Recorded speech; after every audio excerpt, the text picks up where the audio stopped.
Hello YouTube, my name is rhianaB and welcome back to another episode of my Survivor Review. So we already kicked things off with the tribe swap, no aftermath from the last tribal council, just straight into tribe swap, and I was shook because I even guessed that possibly there could have been 3 tribes in this brand new tribe swap, and I was right! I could not believe that they actually did, at this point in the game, with 15 people, that they would already do a three tribe swap. That's a tongue twister, blah blah blah. So yes, we have 3 new tribes. We still have nviidi and Malolo, but we have this new tribe and it's called Yangyua. Yangyua, I think I'm saying that correctly. So on the new nviidi, we have Dom, Donathan, Bradley, Chelsea, and Libby. On the new Malolo, we have Desiree, Michael, Angela, James, and Kellen. And then on the new Yangyua, we have Chris, Laurel, Sebastian, Jenna, and Wendell. And also, obviously, being that there is a new tribe, that new tribe has to go to a new beach, make brand new shelter. It's like square one for the new tribe. So we start off at the new Yangyua. I'm feeling I'm doing a lot of tongue twisters this episode. But we start to see a bit of a connection between Wendell and Sebastian. First, because Wendell brings with him a conch shell that Sebastian had found, brings that to Sebastian, so there's a connection there. And then Chris wants to work with Wendell and Sebastian, and we already know from episode 1 that Chris and Sebastian had a pretty decent connection. So possibly, could it be all men and all women alliances at this point? Maybe not, because Wendell is also, he's willing to work with Chris since he worked with Dom, but he's more closely associated with Dom compared to Chris, so it's probably going to be apparent that Wendell's going to be a part of Chris's alliance and just stick with that until he gets back with Dom, or he will just kind of go along with his plans and not really be a part of the alliance because he's not too thrilled that Chris tends to talk about himself a lot and tends to push people around a little bit.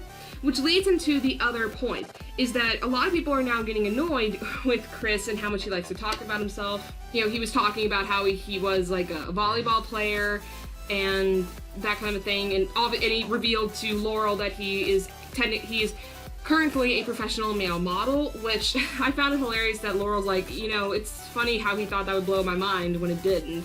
You know, in this game, unless you are a specific career, like lawyers or that kind of a thing, like when you come off as being a smart career person, that may play against you. But if you're a model, I mean, it's such a broad spectrum of model that I think that that's something that you can just reveal to someone and, you know, people are just gonna like, oh, you're a model. Okay. So at the new Malolo, we see pretty much from the get-go that Angela is going to be the main factor in whichever alliance is going to succeed in this new tribe, because she was originally from nviidi, so she has ties to nviidi tribe members. However, she had that experience that when Chris was gone, that Dom's alliance tried to get her out. So obviously she's hesitant about working with nviidi again because they almost sent her home. So basically, it's Angela in the middle, and then on this side we've got Michael and James, who are old Malolo and are connected again. And then on this side, we have Kellen and Desiree, who are strong nviidi and are not going to break. In particular, Kellen is not going to leave.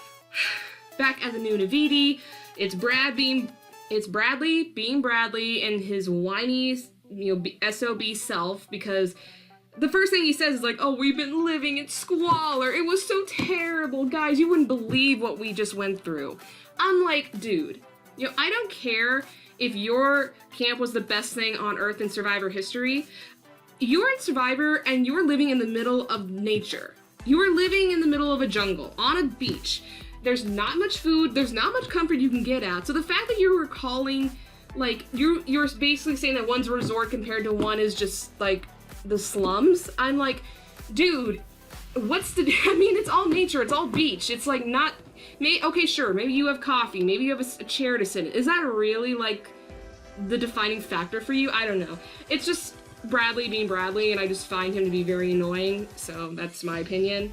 And speaking of that sort of a, not whiny, but almost a cocky sense, is coming from Dom. Dom is feeling very, very relieved now that Chris is finally out of his tribe, but now I feel like he's getting more cocky because he was saying to his other tribe mates how he had showed the fake idol to Chris and he thinks he ate it up, which And as far as I'm aware of, Chris never bought that was a fake idol, and besides, he already knows that Dom potentially has an idol, which if I can recall, Dom still has his immunity idol and he has the legacy advantage still. So that's gonna play into some stuff, but I just feel like he's very cocky. And also his main target at this point is Libby. He at one point called Libby the devil in angel's clothing or something along those lines. I mean, she's probably a strong player, but to call her that, I mean, I would, and he even said like maybe she's like Parvati 2.0. That is a high name to associate yourself with. I don't think Libby is at all like related to Parvati or Amber from Australia and All Stars.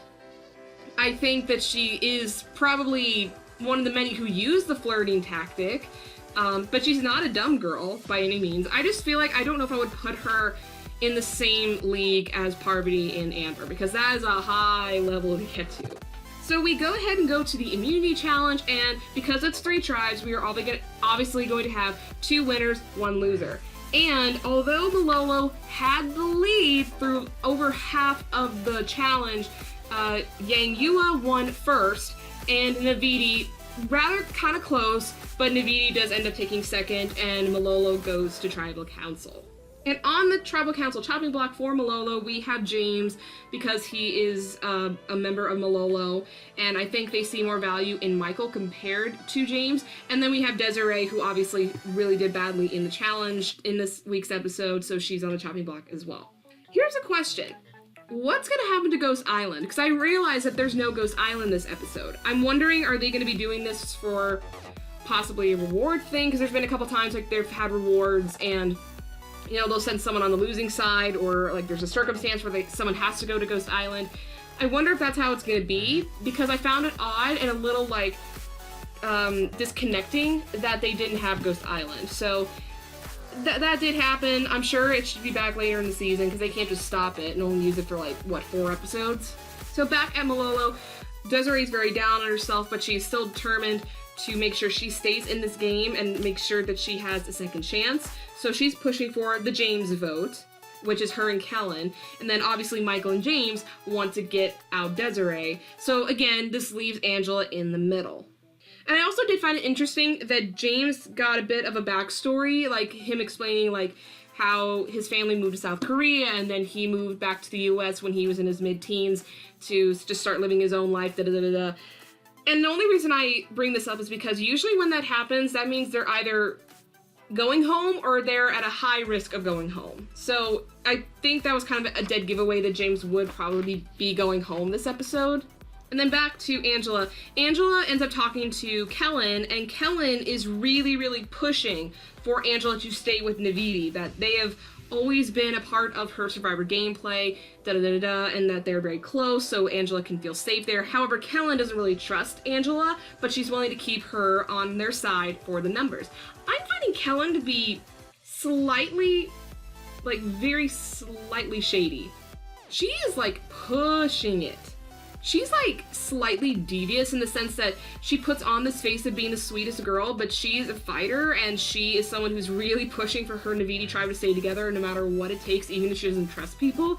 So I'm a little curious to see how Kellen's game's gonna go, because I did not expect her to be this kind of, like, semi-ruthless, so that's interesting. Also, I did notice that James, when he was talking to Angela, that he wasn't really pushing Angela to make a decision, whereas Kellen was. James was kind of like, you know, Michael and I are on one side, they're on the other, you know, this is your decision to make. Which I think is a smarter move, because you don't want to put pressure on the person who is, like, holding your life in her hands, especially since she had that whole issue with Chris trying to order her around. So I did find that interesting. So we get to tribal council, and there's, again, a pretty heated talk about, you know, Navidi and Malolo, although Kellen's the one who brings that up, and she brings it up, like, halfway through the tribal council, which is very interesting. And then I think the most fascinating thing that I've ever heard in Survivor history was James when he said that, you know, these tribes, although you trust them in the game, they're all random. He said that, and that, like, just... it blew my mind. I have never ever thought of that. And I don't know why I never have, because it's so obvious. these tribes are put together for the most part, especially in random season or like newer seasons, they're randomly put together. There's usually, unless it's like a themed season, they are grouped together just by random personalities. So the fact being that some of these players are taking their tribe relations so seriously, like Kellen is, and it's like, and Jeff even said, you know, we don't bleed Navidi purple, we don't bleed Malolo orange. The fact being is that these are random tribes. And I just don't know why that has never hit me in my head before. I mean, that literally just blew my mind, and I think that was a good point for him to make, because this is a good opportunity to tell Angela, hey, you know, you don't have to be with Navidi if you don't want to be with Navidi. So I think that was a perfect play for James. But sadly, we get to the vote, and they do not listen. Angela stays with Navidi, and James ends up being the next person voted out of Survivor Ghost Island.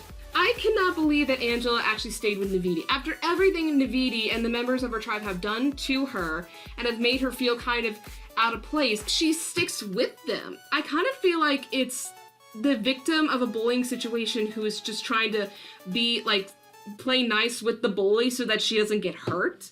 I don't know. I would totally have flipped. I would have gone with James and Michael because I think they would have had better chances. Malolo has had a lot of like down and out moments.